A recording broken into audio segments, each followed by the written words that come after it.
मित्रांनो, छोट्या छोट्या पट्ट्यामध्ये टप्प्याटप्प्याने पालेभाजी लागवड कशी करायची हे बघा. माझी पत्नी आता पुढे पुढे पालकाचे बी टाकत जाते. तणात किंवा आधीच्या पिकामध्येच हे बी आपण टाकणार आहे. बी टाकून झालेल्या जागी आता हे वुल्फ गार्टनचं कल्टिवेटर टूल आहे. त्याने बघा मी ही माती पूर्णपणे हे करून ते बी पूर्ण मातीने झाकतोय या पद्धतीने.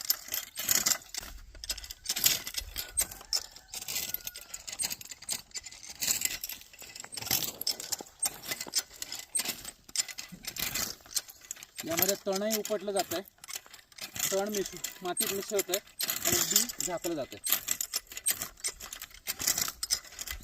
कोबीमध्ये मटार लागवड करताना हे बघा हाताने मटार टोचायचे असतात आणि फुलकोबीच्या दोन्ही रंगांच्या मध्ये ह्या टूलनी हे बघा ह्या टूलनी हे असं खेचून आम्ही माती मोकळी करतो.